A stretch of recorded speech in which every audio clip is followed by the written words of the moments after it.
அதாவது நம்ம கிட்ட பேச மாட்டாங்க, நம்ம வீட்டு விசேஷங்களுக்கு கூப்பிட்டா வரமாட்டாங்க. சரி ஆள் தான் வரல, அட்லீஸ்ட் எப்படி நடந்தது ஏதா நடந்தது, சாரி என்னால வர முடியலன்னு சொல்லுவாங்களா? அதுவும் மாட்டாங்க. ஆனா நம்ம வீட்டுல என்ன நடக்குது, ஏது நடக்குது, எப்படி நடக்குது, எங்க நடக்குது, இது எல்லாம் கேட்டு தெரிஞ்சுப்பாங்க. இந்த மாதிரி சில கேரக்டர்ஸ் ஒரு குடும்பத்திலயும் இருப்பாங்க.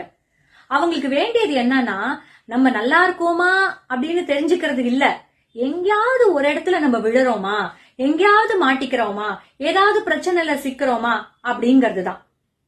இந்த மாதிரி இருக்கிறவங்கள நம்மளால தவிர்க்க முடியாது. எப்படி டேக்கிள் பண்றது அப்படின்னு கேட்டீங்கன்னா, சந்தோஷமா இருங்க. நீங்க நல்லா இருக்கீங்க, சந்தோஷமா இருக்கீங்கிறத ஃபுல்லா நல்லா ஸ்ப்ரெட் பண்ணுங்க.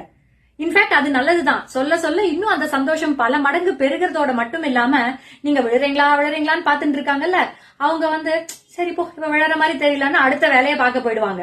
ஆட்டோமேட்டிக்கா மவுத் ஷட். Take care.